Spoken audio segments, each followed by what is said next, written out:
everyone, welcome back to my YouTube channel. Today I'm doing a collective Sephora haul. These have been purchased over, I think, 2 online purchases, and then I went to the store once or twice. This will probably be a 2-part video because I'm sure if you've watched any of my other videos, you're starting to figure out I have no clue what I'm doing with technology. And I've just figured out that my camera will only let me film in 20-minute increments, so I need to figure out how to fix that. So if you see me glancing over here, I have a timer on my phone going so that I can see when I'm about to hit 20 minutes, because if you watch my Nordstrom haul, it just like cuts off, and I still kept talking for, I don't know, probably 3 minutes after that. So I'm trying to stop it, and I'm hoping I can put this all in one video, but if I can't, you'll see a part 1 and part 2. And hopefully one of these days I will get better at this. I kind of didn't do my due diligence before starting this channel and learn how to do all of the editing and filming and all that. I just picked up the camera and thought I'm gonna do it. So hopefully that doesn't bother you too much and we can all get through this together. But that being said, this is a Sephora haul. There's makeup and a lot of skincare.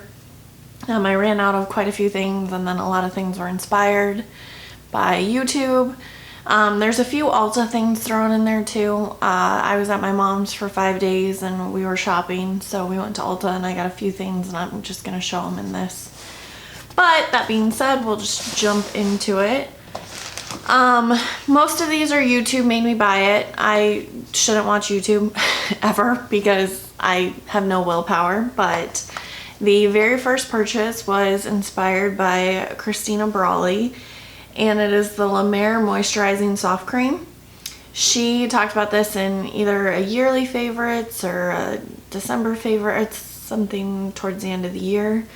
I've been watching a ton of her videos recently. I love her.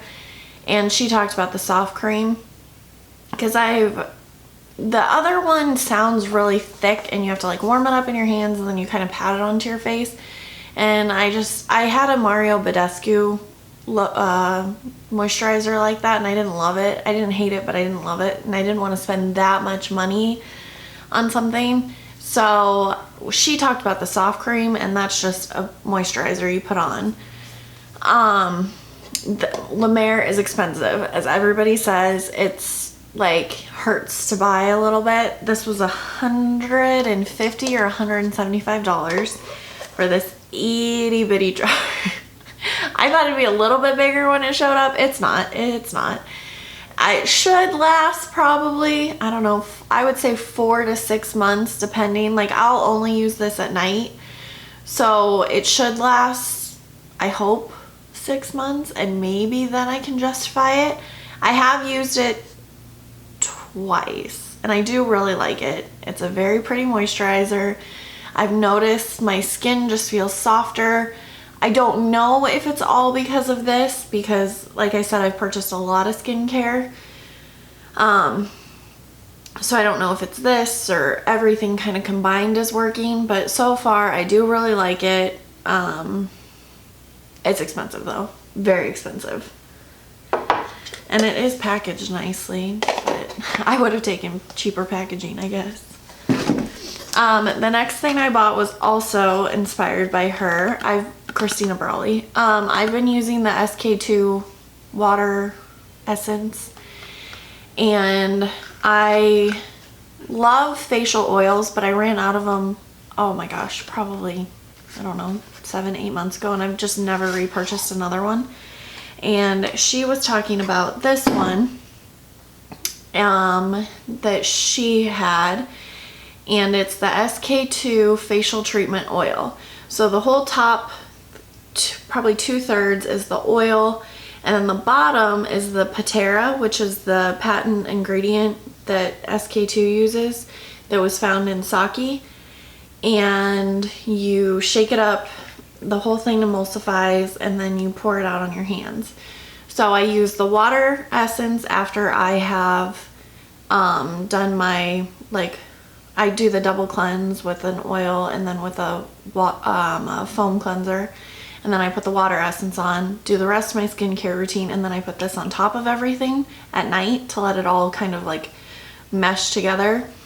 And I figured if I love the SK2 water essence, why not kind of sandwich the two SK2 products with everything else I'm using. So far I really like it. I've only used it twice. It seems like it's really moisturizing my skin. The only thing I don't like about it is the dispenser. So you like pour it in your hand and shake it, and I wish it either came in a dropper with pipette or a pump, because it doesn't come out very well and it's hard to get your drops, and you kind of shake it and drops fling. And for as expensive as it is, I think it was $150. I don't want to see drops flying onto my counter. But I'm excited to use it and really, you know, use the whole thing up and see if I think it's worth the money or not. But so far so good.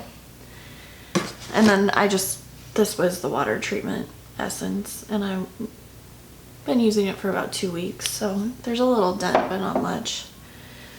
The next thing I bought is this invisible setting powder with SPF 45 from Super Goop. I've never heard anybody talk about this. I was just walking around Sephora and I saw it, and that's the one thing that always drives me crazy if I've forgotten. Usually I put SPF on with my entire skincare routine and then go into my makeup, but sometimes I do forget, or sometimes SPF can just be greasy. And I always, you know, once you have your full face makeup on, you're not going to pile SPF on over it. So I saw this and thought this was like the most genius concept, to have it in a setting powder so you can just dust it over your makeup and you're not going to ruin anything. I haven't tried it. I haven't even opened it. Oh, it looks like a little deodorant stick.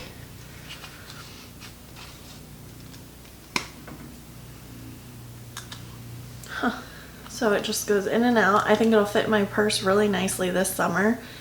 And I'm sure you can use it without makeup too, which will be nice if it's just in my purse and we decide to stop at the park or anything. I can just blot it on quick. But I thought this was a really nice concept. I'm huge into SPF.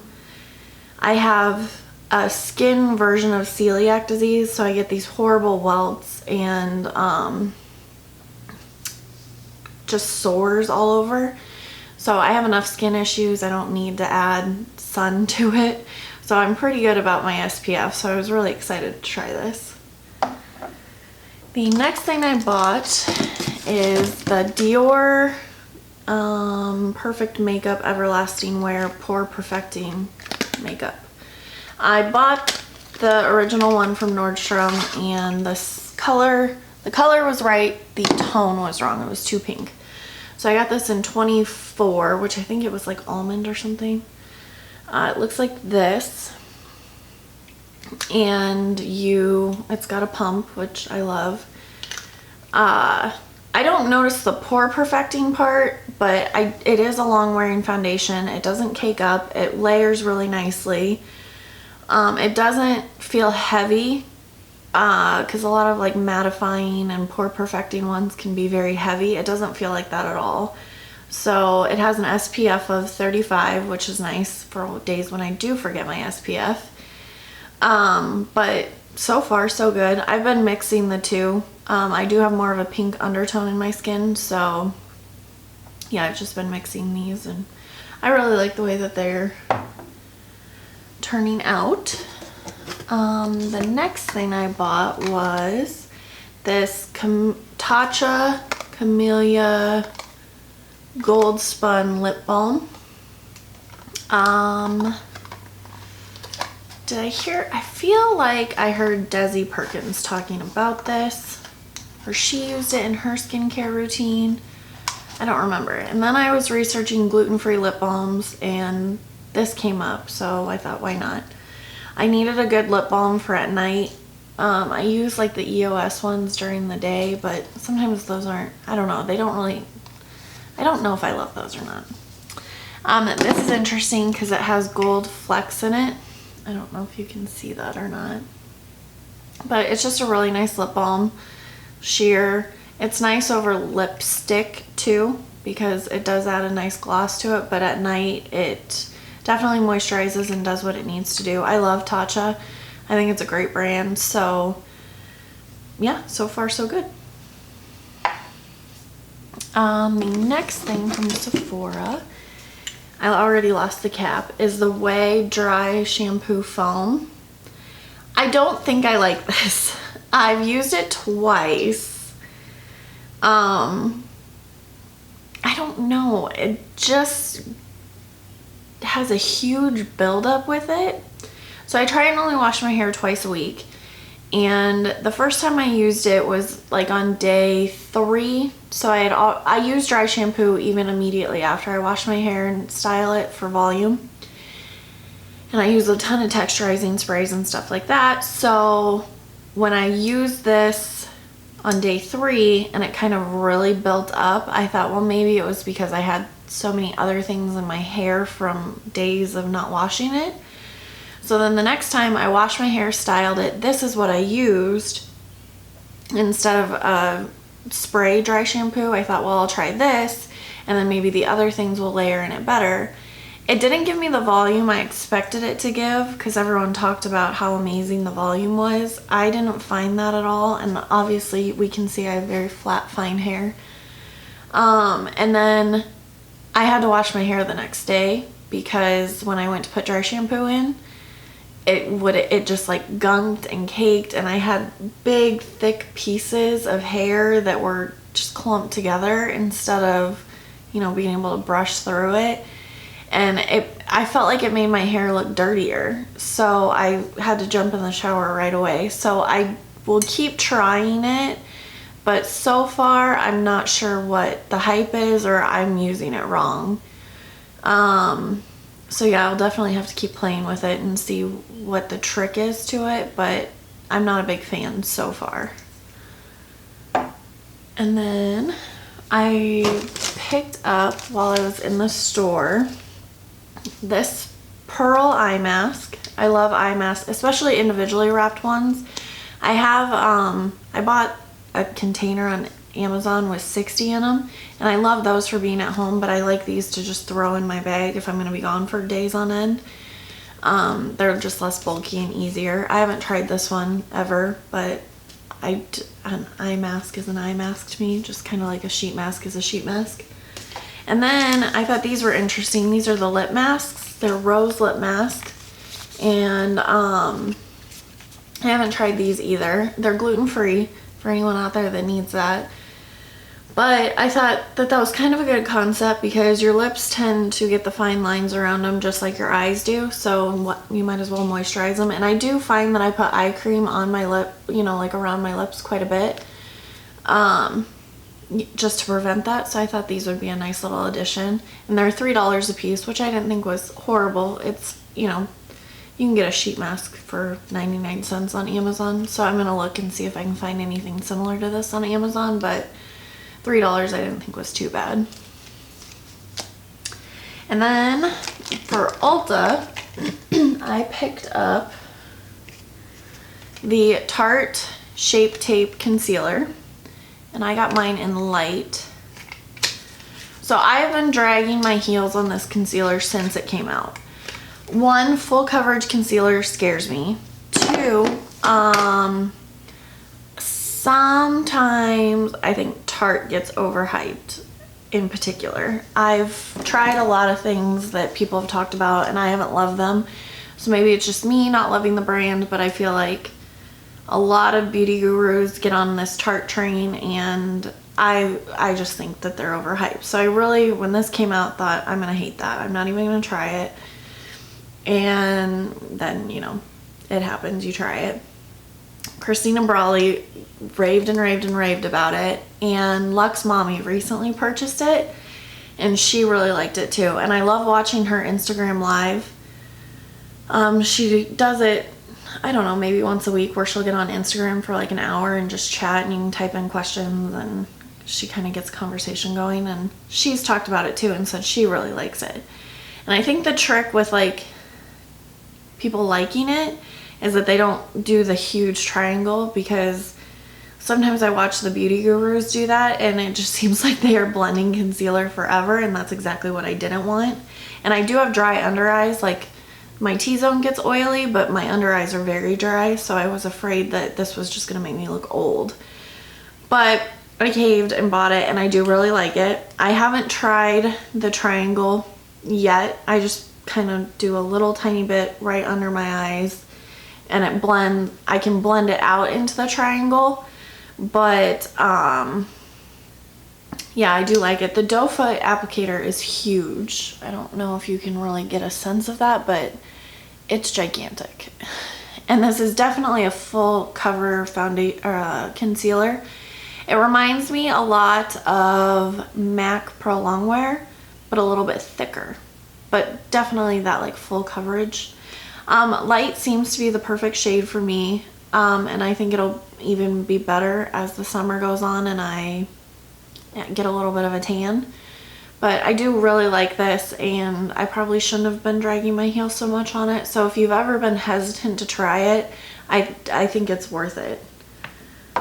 And then my other thing is just kind of a ride or die. This is my 4th bottle. It's the Smashbox Photo Finish Primer Water. I love this stuff. Like I said, it's my 4th of the big bottle, and then I've probably gone through 4 of the travel size. I always keep it in my travel bag, and I always have it on hand. I think that it just makes your makeup apply really nicely, and I love using this first, applying all my makeup, and then using MAC Fix Plus as kind of a take down the powder look. And I think these two sandwiched together are really nice. I just notice a difference when I don't wear this. So I don't like to be without it, and I probably have about that much left on my other bottle, so I figured while I was out I'd just pick up a bottle. Yeah, there's nothing really to say about it. I really love it. So, and then I picked up my 100-point perks. Usually I don't do this. I save all my points. I don't really know why, but I do really like this Bifacil Lancome eye makeup remover. And then I love the brand Boscia, and they had these charcoal makeup melter cleansing balms, and so I got 2 of them. And I've been really into the double cleanse lately, where you use oil to remove your makeup and then use a foam cleanser afterwards. And I just keep a basket in my closet with all my travel size stuff, so when I'm packing I just quickly toss everything. I go through that basket, grab what I want, and I figured these would be really nice because they're in a jar as opposed to like an oil that you squirt in your hands. So I haven't tried, well, I do know I love this. I've gone through a few of these, but I haven't tried these yet, so I have no idea if I like them or not, but I thought they'd be nice for travel. I'm gonna stop the video here and film the second portion of it. Hopefully if I can merge it all together, I can just edit this part out, but otherwise I'm gonna do the part 2 next so that it doesn't cut me off. But thank you so much for watching, and if you like these types of videos, I would love a thumbs up, or if you want to continue watching more of like a luxury lifestyle channel and you feel like